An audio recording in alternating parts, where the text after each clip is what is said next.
بسم اللہ الرحمن الرحیم۔ السلام علیکم، آپ دیکھ رہے ہیں الف نیوز اور میں ہوں آپ کے ساتھ ماجد علی۔ شامل کرتے ہیں آج کی آن لائن ہیڈ لائنز۔ عالمی برادری ہمارے اندرونی معاملات میں مداخلت نہ کرے، امیر طالبان نے خبردار کر دیا۔ امیر طالبان ملا ہیبت اللہ اخند زادہ نے عید الاضحیٰ کے موقع پر اپنے خصوصی پیغام میں کہا ہے کہ افغان سرزمین کو دوسرے ممالک کے خلاف حملوں کے لیے استعمال نہیں ہونے دیا جائے گا۔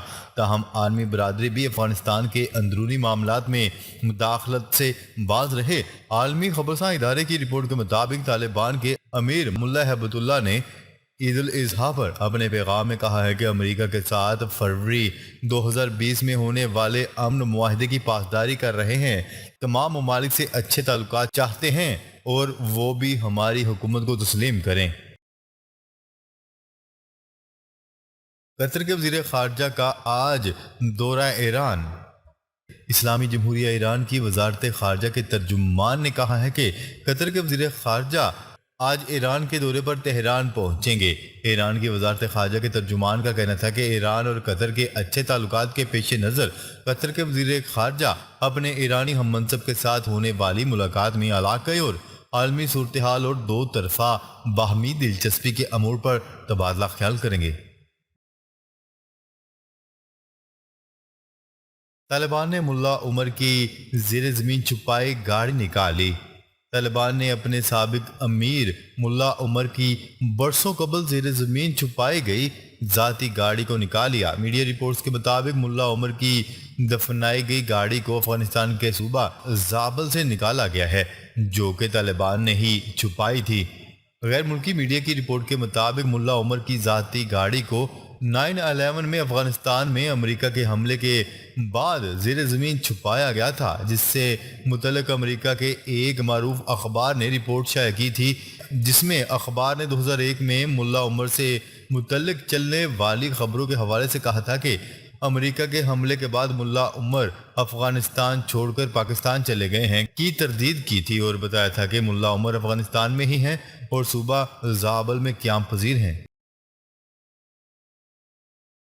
ملکی زر مبادلہ مارکیٹوں میں روپے کے مقابلے میں ڈالر کی اونچی اڑان ایک بار پھر شروع ہو گئی۔ انٹر بینک میں ڈالر کی قدر میں 1 روپے 5 پیسے کا اضافہ ہوا۔ کاروبار کے اختتام پر انٹر بینک میں ڈالر کا بھاؤ 207 روپے 99 پیسے ہو گیا، جبکہ اوپن مارکیٹ میں ڈالر 2 روپے 50 پیسے مہنگا ہوا ہے۔ اوپن مارکیٹ میں ڈالر کا بھاؤ 209 روپے 50 پیسے ہو گیا۔ ملک میں قدرتی گیس اور تیل کی پیداوار میں کمی کا انکشاف۔ رپورٹ کے مطابق گزشتہ مالی سال 2021-22 میں پاکستان کی تیل و گیس کی پیداوار میں کمی دیکھی گئی۔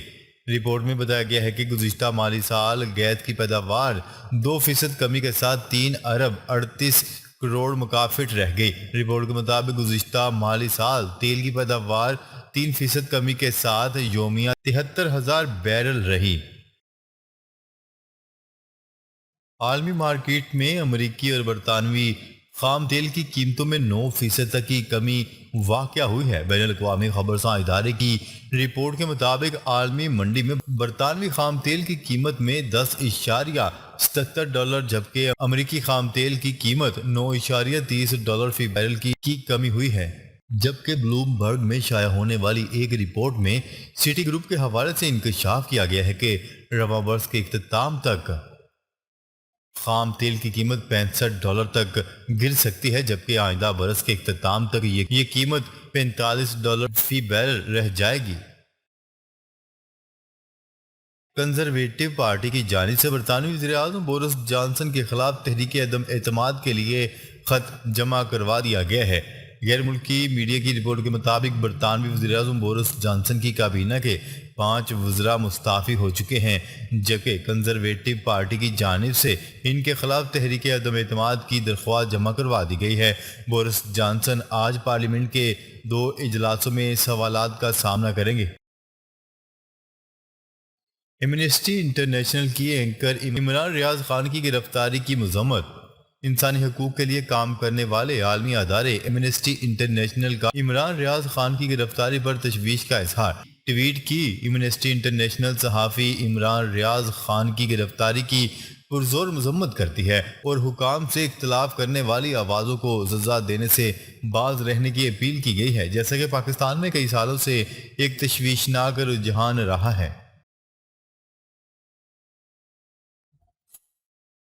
مقبوضہ کشمیر میں بھارتی فوج نے ریاستی دہشت گردی کرتے ہوئے 6 ماہ میں 140 کشمیریوں کو شہید کر دیا۔ کشمیر میڈیا سروس کی رپورٹ کے مطابق مقبوضہ جموں و کشمیر میں قابض بھارتی فورسز کی بربریت کا سلسلہ بدستور جاری ہے اور کشمیریوں کو نام نہاد سرچ آپریشن کی آڑ میں شہید کیا جا رہا ہے۔ رواں سال شہید ہونے والوں میں نوجوانوں کی تعداد زیادہ ہے، جنہیں گھروں سے نکال کر تشدد اور فائرنگ کر کے شہید کیا گیا۔ بھارتی فوج کی جانب سے کالے قانون کے تحت 845 افراد کو گرفتار اور 34 گھروں کو تباہ کیا گیا۔ وفاقی دارالحکومت سمیت ملک بھر میں وقفے سے جاری طوفانی بارشوں نے تباہی مچا دی۔ اسلام آباد میں آج دوسرے روز بھی موسلادھار بارش ہوئی، جس کے باعث اہم شاہراہوں پر پانی جمع ہو گیا اور ٹریفک کی روانی متاثر ہوئی۔ اسلام آباد کے شاپنگ مال کے قریب جناح ایوینیو پانی میں ڈوب گئی، جبکہ سی ڈی اے 1 ونڈو ڈائریکٹوریٹ کی عمارت کی چھت ٹپک پڑی اور نئی عمارت کی چھت برساتی نالے کا پس منظر پیش کرنے لگی۔ امریکہ نے ہماری حکومت گرائی، میر جعفر میر صادق نے امپورٹڈ حکومت کو بٹھایا۔ عمران خان کا جلسے سے خطاب۔ چیئرمین پاکستان تحریک انصاف عمران خان کا کہنا ہے کہ امریکہ کے غلام سازش کے تحت ہم پر مسلط کیے گئے۔ نیوز رپورٹ کے مطابق چیچا وطنی منعقدہ جلسہ عام سے خطاب کرتے ہوئے سابق وزیر اعظم کا کہنا تھا کہ انہوں نے ہماری معیشت 2 ماہ میں نیچے گرا دی۔ الیکشن کمیشن بے ضمیر ہے، انہیں جتوانے کی کوششیں کر رہا ہے۔ نواز شریف اور آصف زرداری پیسے کی پوجا کرتے ہیں۔ عمران خان نے کہا ہے کہ جتنی بھی دھاندلی کی جائے یہ نہیں جیت سکتے۔ شریف خاندان نے آج تک ایک کام بھی ایمانداری سے نہیں کیا۔ ایران چند ہفتوں میں جوہری بم بنا سکتا ہے، امریکی سفیر نے بڑا دعویٰ کر دیا۔ امریکہ کے ایران کے لیے خصوصی ایلچی راب میلے نے خبردار کیا ہے کہ ایران چند ہفتوں میں جوہری بم بنا سکتا ہے۔ راب میلے کا کہنا تھا کہ ایران نے ابھی تک جوہری پروگرام دوبارہ شروع نہیں کیا، لیکن انہوں نے یورینیم کی افزودگی کے پروگرام میں ملک کی تشویشناک پیش رفت کی ہے۔ اس لیے جلد فیصلہ کرنا ہوگا، ورنہ کسی بھی وقت جوہری معاہدہ ماضی کا قصہ ہو جائے گا۔ امریکی ایلچی نے ایران پر الزام عائد کیا ہے کہ وہ ایسے مطالبات کر رہے ہیں جن کا تعلق جوہری معاہدے سے نہیں ہے۔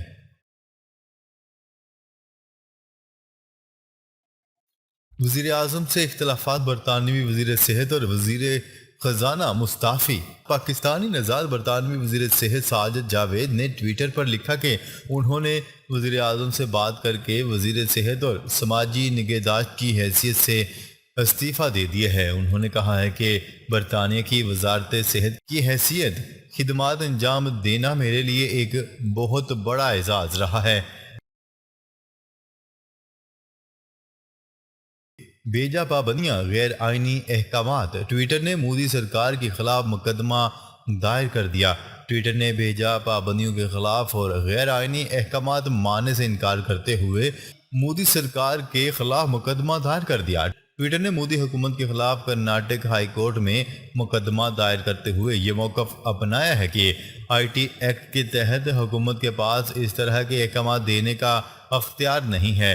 رپورٹ کے مطابق مودی سرکار نے ٹویٹر کو اپنے خلاف جاری احتجاج اور مظاہرے سے متعلق پوسٹیں ہٹانے کا حکم اور اپوزیشن رہنماؤں کے اکاؤنٹ بند کرنے کا مطالبہ کیا تھا۔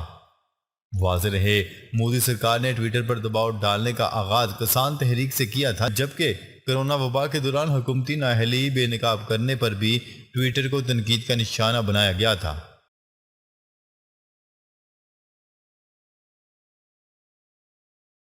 مناسک حج کا آغاز آج 10 لاکھ عازمین حج مینا روانہ ہوں گے۔